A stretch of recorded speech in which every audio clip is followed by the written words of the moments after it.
México llevamos más de 25 años trabajando en el tema y tenemos dos instituciones sólidas y con programas exitosos desarrollados a lo largo del tiempo, que son el FIDE, que es un fideicomiso asociado a la empresa eléctrica nacional, y la CONAE, hoy CONUE, que es la organización de la cual soy responsable. Y a lo largo del tiempo ha habido programas importantes que hemos desarrollado, algunos pues ya desde hace tiempo. Hay uno que se llama Ilumex, que tiene una historia interesante. Ilumex es un proyecto del Banco Mundial hecho con la empresa eléctrica, a través del cual se vendieron lámparas a los usuarios pagados a través de la factura eléctrica. Es un programa del GEF, fue los primeros del GEF. A México le dieron el financiamiento, era parte de una donación, perdón, de Naciones Unidas, parte de un recurso de Noruega. Se cambiaron 2,5 millones de lámparas compactas fluorescentes. Y bueno, fue muy documentado por las particularidades de la propia Banco Mundial. Lo curioso es que años después, a la segunda parte de los 90, llegó un grupo de cubanos, de funcionarios cubanos, tratando de encontrar soluciones a un problema de capacidad energética que tenían en Cuba. Conocieron el programa y lo replicaron en Cuba.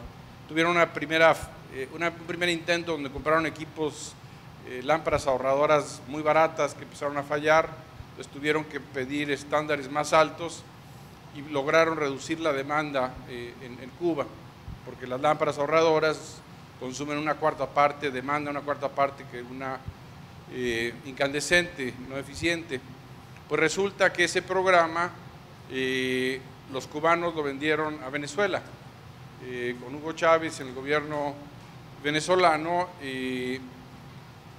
Cuba,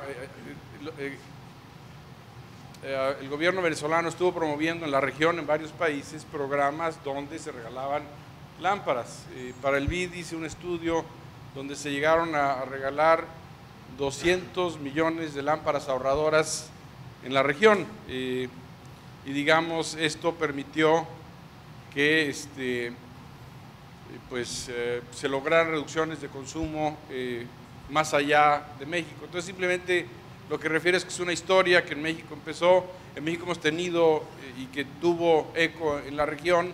Inclusive el GEF lo considera como una historia de éxito en una evaluación que hizo hace un par de años, por esa cuestión de que en estos recursos internacionales lo que se trata es que se multiplique la experiencia.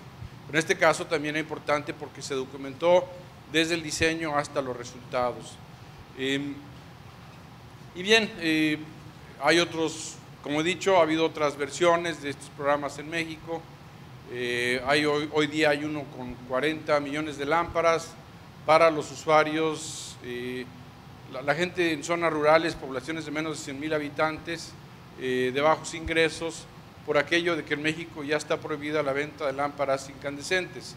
En México desde el año pasado, desde el principio del año pasado, ya no se podía vender, estaba prohibido por normas de la CONUE, por cierto, vender lámparas incandescentes. Hoy en México solo se obtienen algunas que son de halógeno eficientes, las ahorradoras, y ahora cada vez más las LEDs. Y bueno, el FIDE tiene historia de programas que arrancan con auditorías energéticas en cerca de 1,500 instalaciones industriales, comerciales, municipales, que sirven de referencia para otros programas que ya funcionan con financiamiento. Hay por ahí un proyecto que se hizo de cambio de motores y lámparas con financiamiento del BID, que sirvió para lo que se llama transformar el mercado. En México tenemos una norma de eficiencia energética de motores desde hace tiempo, pero el proyecto del BID, dando incentivos a los compradores de motores para comprar el de más eficiencia, lograron cambiar el perfil de ventas de motores en México, y en su momento la autoridad, de ese tiempo la CONAE, pudo subir la norma y que impedía ya la entrada al mercado de equipos menos eficientes y tener un más alto nivel de eficiencia. Todo eso a través de este programa del FIDE, un programa exitoso. Refiriendo a la CONAE nace en el año de 1989, o sea, ya llevamos en esto 27 años. Bueno, yo no estaba ahí, pero la organización tiene 27 años, un préstamo del Banco Mundial. El gobierno mexicano quería hacer una hidroeléctrica, el Banco Mundial le dijo, si vas a hacer una hidroeléctrica tienes que empezar a preocuparte por eficiencia energética. Y entonces ahí es donde se arranca el trabajo sobre estas, aquí se llaman reglamentos técnicos, entiendo, en México son nuestras normas oficiales mexicanas, y bueno, también con algo de cooperación europea, arranca la CONAE, curiosamente con un personal muy orientado a lo que hacía la empresa eléctrica nacional, desde una perspectiva más bien de productora de energía que de ahorro, cuando menos en sus diseños originales de programas. La CONAE era una decisión presidencial, era algo que no estaba en ley. En 2008 finalmente se convierte en un organismo establecido por ley, en una reforma energética general, fue como una ley de pilón, o sea, fue la última que entró en un paquete de 7 leyes, y bueno, se establece la CONUE y tiene, que acaba de aparecer otra ley, simplemente no lo voy a referir porque no cambia mucho las cosas, es la ley de transición energética firmada por el presidente Peña Nieto hace 6 semanas, pero realmente a lo que se refiere a eficiencia energética no cambian mucho las cosas, en la medida de que el mandato de la CONUE es desarrollar un programa de aprovechamiento sustentable de energía para una administración presidencial, con un consejo consultivo que por cierto desaparece en esta ley, es algo que perdimos, porque es una visión de transición energética, no es nada una visión de ahorro de energía. Hay una obligación de grandes usuarios de energía de entregar información a la CONUE de cuánto consumen, cuánto producen para poder tener indicadores. Tenemos obligación de entrega de información sobre consumo de equipos, que aquí debo decirlo, y ahorita porque voy a referir al programa de normas oficiales mexicanas, contradecía, digamos, la experiencia de la propia CONAE en términos de esto de las normas oficiales mexicanas. Pero está esta exigencia, uno va a comprar una cafetera en México y le tiene que buscar, pero en algún lugar dice consumo diario 1 kWh, sin que tenga un sistema, digamos, que lo compruebe más allá de la información que a la CONUE le entregan los fabricantes. Pero es un cumplimiento a esta ley, el catálogo de información. También podemos dar lineamientos a la Administración Pública Federal y también en general información para los usuarios. Debo decir que en estos 25 años el contexto de política pública ha cambiado, digamos. En principio, cuando aparece la CONUE, había esta preocupación de evitar el consumo de energía. En México, en los siguientes años, empezó a pesar mucho el tema de cambio climático. Era una perspectiva más ambiental y menos energética lo que empujó los temas de eficiencia energética. Y hoy día, digamos, tenemos una preocupación, incluye las otras dos, pero tiene un peso más sobre el tema de productividad para hacer que la economía avance y sea competitiva. También, desde los años, digamos, de mayor actividad de la CONAE y la CONUE fueron a los 90s. Realmente en la década de la primera década de este siglo empezó más actividad de sectores de vivienda. En México tenemos un programa llamado la hipoteca verde, donde se da financiamiento en la misma hipoteca para que los dueños de las casas se hagan de equipos más eficientes en uso de agua y en uso de energía. México ha tenido reconocimientos internacionales por estos programas orientados a vivienda. En el sector privado, las propias empresas empezaron a desarrollar sus programas. También aparecen nuevos actores de mercado. Hay una asociación de empresas ESCOs para el sector privado que hacen negocio, digamos, bueno, pagan, los proyectos se pagan con los ahorros de los propios proyectos. Y también México tenemos 32 estados, los gobiernos estatales han estado promoviendo también acciones de ahorro de energía. Pues ha habido una desagregación de actores, más activismo, digamos, de más actores, no centralizado en el gobierno federal. La CONUE tiene una organización orientada a sectores de sus programas, sector energético, la Administración Pública Federal, que es el gobierno federal, grandes empresas, las pymes, estados y municipios y los hogares. Y tenemos programas transversales, como es el de normalización, que ahorita comentaré a detalle, el tema de capacitación y certificación de capacidad, los temas de transporte y edificios, se cruzan, digamos, a los distintos sectores. Tenemos otro también que es el de información energética. Estamos ahorita trabajando con CEPAL en un esfuerzo latinoamericano de generación de indicadores. Creo que Colombia participa en este esfuerzo, no tendría yo la referencia de la persona, pero sí es muy importante el tema de la información energética y, digamos, el tener indicadores para saber que también estamos sobre nuestros niveles de consumo y eficiencia. Voy a referir a detalle ahora los principales programas de la CONUE en la actualidad: el de normalización, el orientado al gobierno federal, el orientado al alumbrado público en municipios, el que está obligado por la ley de los llamados UPACs, usuarios de patrón de alto consumo, el de sistemas de gestión de energía, que es el niño, el recién nacido, bueno, ya camina, sí, ya va al baño solo también, sí. Y el otro, el de calentamiento solar de agua. Normalización. Aquí les diría que es muy curioso que una ley no energética per se, si es una ley más bien de comercio, de relación a los mercados internacionales, es la más poderosa ley de eficiencia energética que yo conozca en toda América Latina, porque ha sido a partir de la Ley Federal de Metrología y Normalización que se establece el programa de normas oficiales mexicanas de la CONUE. Las normas oficiales mexicanas sirven para proteger al consumidor, proteger al medio ambiente, pero también conservar recursos no renovables. Entonces, esa ley, lo que corresponde a conservar recursos no renovables, el petróleo, que en México ha sido importante, le asigna a la Secretaría de Energía el trabajo de desarrollar normas y asegurar su cumplimiento, y la Secretaría de Energía lo delega en la entonces CONAE y hoy CONUE. En México las NOM, hay dos tipos de normas, las NOMS y las NMX. La NMX, la norma mexicana.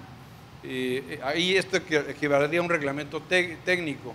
En general en la región América Latina hay organismos, ya sea gubernamentales o privados, que emiten reglamentos y lo toma quien lo quiera tomar. En México una NOM es obligatoria a todo producto o servicio en el país. Es decir, un producto en México que tenga NOM no entra al país si no tiene un certificado emitido por un organismo de certificación, y además puede sacar del mercado si la Procuraduría de Defensa del Consumidor encuentra que no cumple la NOM. Entonces no pueden estar en el mercado sin esos certificados. La CONUE, como les digo, expide estas normas. Además estamos, como somos un país exportador con muchos tratados de libre comercio, nos interesa estar alineados a las mejores prácticas internacionales. La Secretaría de Economía de México toma de referencia a las normas IEC e ISO como normas de referencia. Inclusive me han embaucado a ser parte, yo soy parte de un órgano de la IEC por tener la presencia de México para, digamos, ahí estamos en Tokio, ahí está la del, ay, ya lo apagué. la delegación mexicana en Tokio hace un año y medio. Entonces, se trata de estar en línea con las prácticas internacionales, no se trata de tener una norma simplemente para la industria nacional, aunque no las tomamos y las traducimos. Sí hay un proceso, digamos, de tropicalización y de negociación para que la norma esté también de acuerdo a las condiciones nacionales y los intereses nacionales. Y bueno, para el cumplimiento de la NOM, para lo que se llama la evaluación de la conformidad, tenemos los laboratorios de prueba, tenemos los organismos de certificación que reciben los resultados de los laboratorios de prueba y emiten los certificados para los productos, y tenemos también las unidades de verificación, que son personas o empresas que cumpliendo el procedimiento establecido en la norma, demuestran que un sistema cumple con una norma oficial mexicana. Entonces, estas son las etiquetas que uno va de compras a un refrigerador, un aire acondicionado, estufas, calentadores de agua a gas, tienen esta etiqueta que tiene que estar presente. Podemos ver una imagen de una tienda. Tras 22 años, hoy en México tenemos 28 normas oficiales mexicanas. Puedo decir que los equipos que representan más del 80% del consumo de energía de una vivienda promedio en México tienen norma de eficiencia energética. Que si la refrigeración, la iluminación, el bombeo de agua, el acondicionamiento de aire, todos esos tienen una norma. Y para esto tenemos 62 laboratorios acreditados. Lo que hace robusto al sistema en México, o cualquier sistema de normalización, es que es un sistema conectado al sistema internacional. Si yo quiero tener un laboratorio de NOMS, tengo que tener una acreditación de la Entidad Mexicana de Acreditación. La Entidad Mexicana de Acreditación es una entidad revisada por sus pares internacionales. Entonces, si trabaja mal, pues no puede funcionar. Entonces, digamos, no podemos hacer trampa internacionalmente. Entonces, EMA se asegura que el laboratorio tenga los equipos, tenga calibraciones, tenga el personal calificado, tenga registros, tenga una buena práctica. Y también lo hace para los organismos de certificación, que son con los que los resultados de los laboratorios emiten el certificado, que digamos en México, por decir, yo importo refrigeradores, hay una fracción arancelaria, llega el refrigerador en frontera, pues ¿qué fracción es? ¿Dónde está certificado? Entonces, si no tiene certificado de un mexicano o en reconocimiento mutuo con un mexicano, no pasan en la mayoría de los productos. Hay por supuesto algunos, por ejemplo las LEDs, que puede pasar el elemento que son los diodos y ser armado en México, y puede ser que tengamos un producto que se pasó la frontera y que quizás esté vendiéndose en México sin estar cumpliendo con la NOM. Eso también es posible, pero por ahí tenemos algo que hemos hecho. Y bueno, aquí hay un listado de motores, en industria están los motores eléctricos, que representan el 60% del consumo de la industria. Tenemos sistemas de aislamiento, refrigeración comercial, ya todos los refrigeradores donde se expiden los refrescos, las sodas, están regulados. En sistemas tenemos los sistemas de alumbrado público, cualquier sistema de alumbrado público nuevo, cualquier edificio nuevo que tiene alumbrado, pues todos lo tienen, tiene que tener su dictamen de la unidad de verificación para poder tener un contrato de la empresa eléctrica. Perdón. Y bueno, esta es, digamos, la historia del consumo de un refrigerador. Estamos hablando aquí del año, ni aquí lo veo, estamos hablando del año de 1990. Es el año 2012. Es el consumo promedio por pruebas de un refrigerador ¿qué son? 15 pies cúbicos, el de 2 puertas. En el año 1992 consumía 1.150. El mismo producto ya en el año 2012 consumía una tercera parte o menos. Ese es, digamos, el consumo máximo permitido para un refrigerador de ese tamaño. Hay refrigeradores de mayor eficiencia. Entonces, y en zonas de clima templado, un refrigerador en México consume hasta el 40% del consumo de una casa promedio. Si es una casa pequeña o de bajos ingresos, puede pesar más. Entonces, aquí hay una curva que muestra el impacto de las normas. Hay tres líneas. La de en medio es un promedio nacional. Estos son miles de kilowatts hora al año. Este es del año 1982 a 2014. Entonces, lo que tenemos es una tendencia de crecimiento hasta hasta finales de los 90. Y de entonces a la fecha, en el promedio nacional, está estabilizado e inclusive ha venido bajando. Pero separado por regiones, el 55% de los usuarios de electricidad de México están en zonas de clima templado, como la Ciudad de México. Pues resulta que el consumo promedio de una casa en el año 2014 es igual al que cuando nació la CONAE.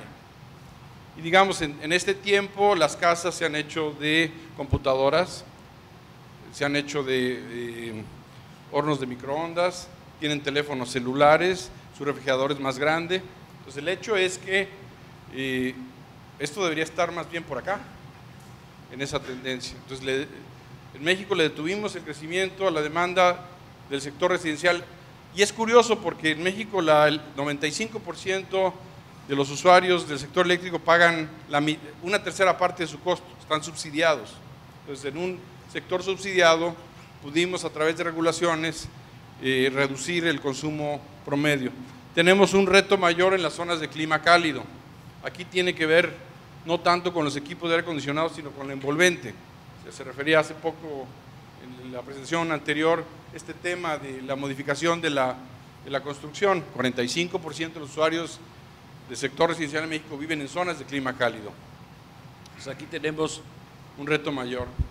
Y hay otra historia también, esta es más reciente.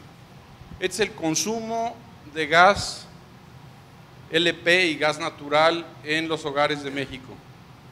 La gráfica viene de 1980 y llega a 2014. Entre 1980 y cuando aparecen las normas a finales de los 90, había una tasa de crecimiento de 5% anual.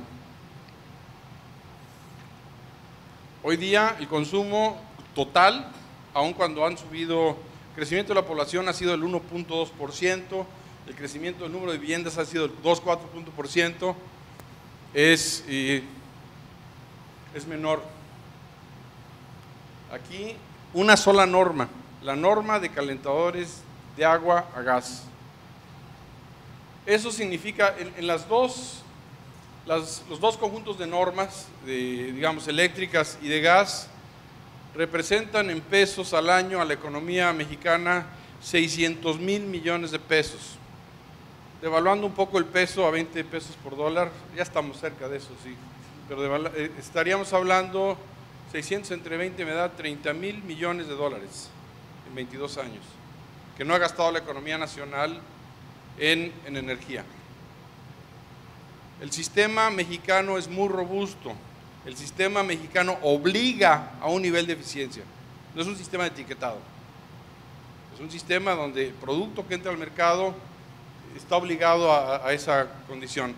La ventaja que tenemos, y lo debo decir, es que somos un país que exportamos refrigeradores, eso facilita la relación con la industria, porque el que produce en México también tiene que producir para las normas lo que se exige en Estados Unidos. Entonces la industria no se resiste tanto, pero sí tenemos, yo creo que una historia de éxito, algo que no hemos hecho, lo hemos hecho recientemente. Estos números son recientes, tomamos las series de tiempo para ver qué ha pasado, porque sí, ya tenemos 22 años de que empezó a salir la medida, y como lo estoy mostrando aquí, se muestran los procesos macro del consumo de energía del sector. Por ahí firmé hace una semana, ya va a salir la norma de inverter. Es el aire acondicionado que se regula de acuerdo a la demanda. En vez de que esté prendido a una potencia, se regula la demanda, entonces consume menos. Es una tecnología que está apareciendo. Una norma de calentadores solares de agua. También actualizando las normas de LEDs. Las LEDs cambian rápidamente, están cambiando muy aceleradamente, lo estamos revisando. En la ley se establece que se revisan las normas cada 5 años, pero yo creo que las de LED vamos a tener que estarlas modificando con mayor frecuencia.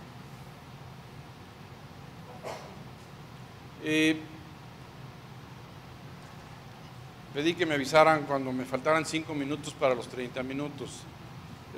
Voy a pasar esto de más o menos rápido, digamos, para que tengan una idea de las dimensiones de lo que hacemos. Tenemos un programa en la Administración Pública Federal. Hay una obligación a inmuebles, flotillas vehiculares y plantas industriales operadas por el gobierno federal de reportarnos sus consumos, de tener un comité de ahorro, de establecer metas. Digamos, en lo que se refiere a edificios, estamos hablando de casi 15 millones de metros cuadrados de oficinas y edificios de otro tipo.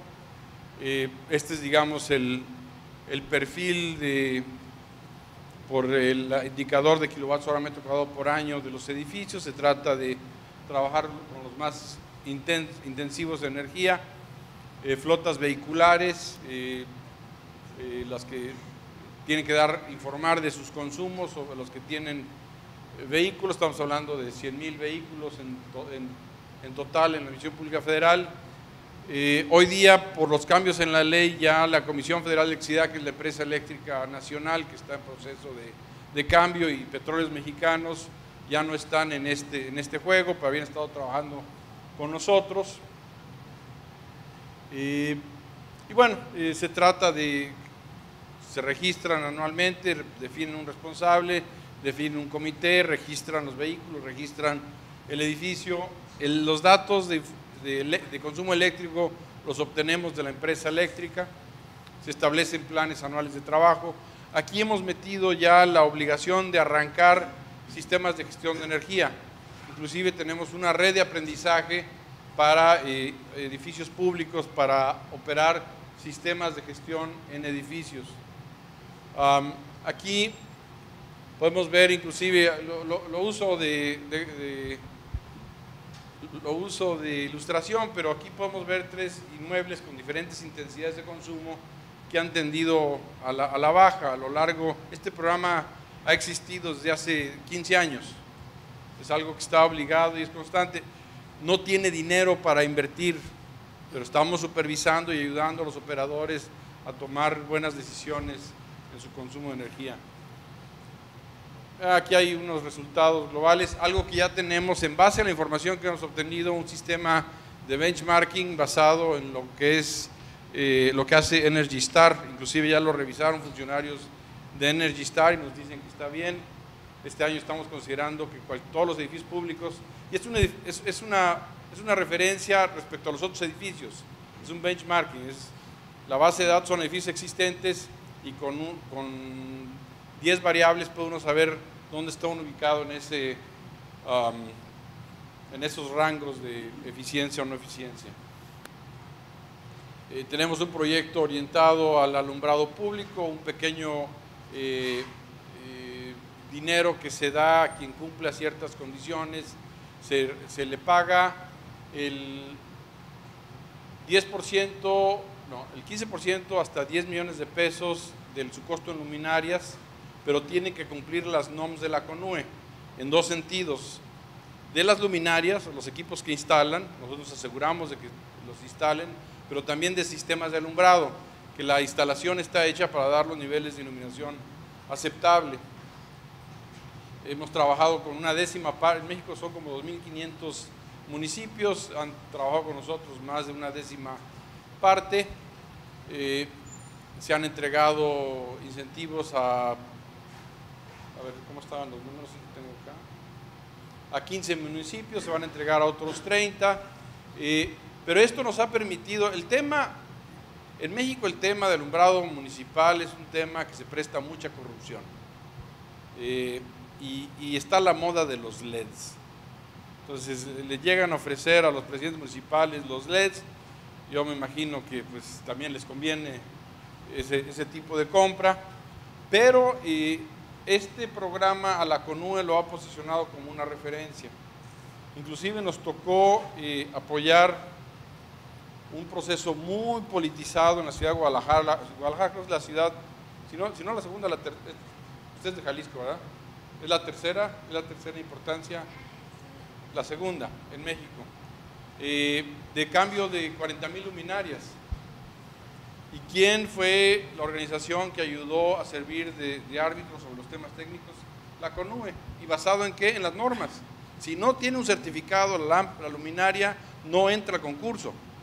Y si además la luminaria no la evalúan de acuerdo a lo que exige la NOM 013, que es la de sistemas, no puede ganar. Entonces ya hay una práctica que hemos ido estableciendo. Hay otra ciudad importante, Tijuana, en la frontera, que también nos pidió apoyo. Ya tenemos unos términos de referencia para licitaciones que podemos compartir. Acabamos de arrancar en estos temas también un diplomado orientado a aprovechamiento sustentable en municipios. Por cierto, va a ser un diplomado a distancia, es decir, se está grabando esta primera versión y después uno se podrá inscribir desde donde sea en el mundo y tomar el diplomado. Tiene características mexicanas porque hay cosas que son muy particulares de lo local, pero se habla de los temas de alumbrado público, de bombeo de agua, de edificios, de transporte, parte con la experiencia mexicana, pero es algo que pensamos que en México se debe fortalecer más a los operadores municipales para tomar decisiones.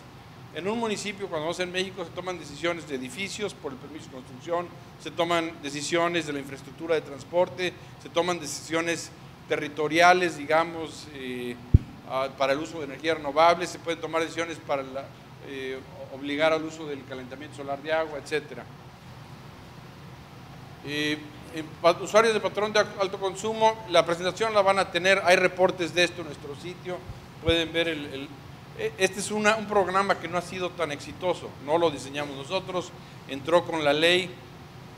Lo pondría de esta manera: la ley establece que la CONUE puede castigar, o sea, hay una penalización por no entregar la información. Somos una organización de 140 personas, un presupuesto anual a 20 pesos por dólar, son $5 millones. Pero pues nos enfrentamos a grandes empresas, o sea, si Walmart no me entrega la información, tengo que mandar a uno de mis 2 abogados a demandarlos y obligarlos a que me paguen una multa. Simplemente, y resulta que de 3,000 identificados, 1,500 no han entregado información. El momento en que queramos, como decir, echar pleito, no lo vamos a poder hacer. Entonces este tema de la obligación no nos ha funcionado muy bien. Tenemos un récord, digamos, de 40% de las empresas que estarían funcionando, que deberían entregar la información, entregando la información. Pero tenemos 2 informes ya en el sitio, en internet, pero ahí, y ya con esto ya terminaría, y digamos es lo que nos unifica, nos ha traído a reunirnos con Omar, lo de los sistemas de gestión de energía. Una preocupación al inicio de la administración fue decir, bueno, tenemos esto de los SUPACs, pero ¿qué damos a cambio? Cuando llegamos ya el programa llevaba 3 años y nos decían los abogados que hicieron una visita, que les decían, bueno, yo le doy la información y usted ¿qué me da a cambio? O sea, ya al tú por tú con el gobierno, con mucha razón. Entonces encontramos en sistemas de gestión de energía una forma de ofrecer algo a los usuarios. Y bueno, esto es algo que hemos ido practicando de una manera u otra con diferentes actores a lo largo de los años. Ya es un programa transversal de la CONUE, nuestra estrella Noé Villegas, aquí está, importado desde Alemania. Bueno, se regresó solito, ya lo atrapamos en México ya de llegar. Y bueno, tenemos algo que hacemos en la CONUE y es importante, tenemos grupos de trabajo. En el tema de municipios lo tenemos, en el tema de normalización, eso es por ley, tenemos nuestro comité de normalización con 32 representantes de distintas organizaciones, pero aquí tenemos un grupo de trabajo con todos los que están involucrados en el tema, la cuestión de la gobernanza, la cuestión del trabajo con el sector privado, pero también con la academia, con otras dependencias de gobierno. Es bien importante para nosotros, para evitar duplicidades, para estar bien coordinados, para aprovechar mejor los recursos. Y bueno, el tema central hoy en día son redes de aprendizaje, que es un tema reciente, que es una red de aprendizaje, es básicamente un grupo de 10 empresas, o bueno, funcionarios de 10 empresas, que juntos trabajan en el desarrollo del sistema con un facilitador a lo largo de un año, año y medio. Van dando los pasos y van compartiendo información, es de visita recíproca, es así como en el fútbol, ¿no? Que luego va uno al estadio del otro, es como un torneo, y van cooperando en esto, y lo tenemos con la cooperación alemana de GIZ, con la cooperación alemana del Instituto de Meteorología para pymes, y también con la cooperación del Reino de Dinamarca, como dice Noé, así se dice, así se llama. Usted estuvo ahí la semana pasada, ¿verdad? ¿En el Reino de Dinamarca o en Dinamarca nada más? ¿Saludó a la reina? No. Con pymes, son en total 50 instalaciones que están trabajando en estas redes. Nosotros pensamos que es una forma en la cual les van a estar funcionando bien. Nosotros queremos socializar mucho este proceso. Parte de lo que yo personalmente pienso es que este proceso, que es de mucha gente, lo debemos estar socializando, que los grabemos, los subamos a internet, que esa es otra cosa de CONUE, y ya con eso cerraría. Somos muy activos en redes sociales. Tenemos 7 cuentas de internet sobre distintos temas. Está el de solar, edificios, transporte, sistemas de gestión de energía, las normas, está mi cuenta, está la de la CONUE en general, hay uno de generación distribuida. Tenemos boletines que uno se inscribe, ustedes pueden ir saliendo de aquí o desde su celular, entrar a nuestro sitio, ir a comunidades, apuntarse y van a recibir una vez al mes un boletín con información. Pero estamos ahorita, y eso espero que se resuelva, terminando de desarrollar lo que sería el Facebook del ahorro de energía. El concepto, y esto está apoyado por los alemanes y por el PNUD de la ONU, un sistema donde hay una conversación horizontal. El sistema que tenemos ahorita, la información sale de nosotros y digamos hay una interacción pequeña, pero es mucho un flujo unidireccional. Nos interesa tener una conversación entre quienes practican y trabajan los temas para pues estar promoviendo todo lo que está haciendo. Es un experimento, no sé cómo nos vaya, hay un temor de que nos invadan los vendedores, pero creo que vamos a tener algún control sobre eso en la medida que sea una contribución profesional. Pero sí se trata de tener una plataforma donde los actores de los temas están intercambiando opiniones, intercambiando información en un esquema como el Facebook. No es Facebook, pero ahorita voy a pedir autorización a mis jefes porque quizá en términos de la comunicación social del gobierno esto es nuevo, no existía antes y puede ser que no llegue más allá de una buena idea. Y bueno, hemos tenido algunos cursos, hay un proyecto de calentamiento solar de agua que son con $1 millón como fondo de garantía, y nosotros desarrollando todo tipo de mecanismos de aseguramiento técnico en el diseño, el arranque y la operación. Aseguramos de que funcionen para que haya financiamiento de banca privada. Ahí lo dejaría. Muchas gracias, estoy a sus órdenes para cualquier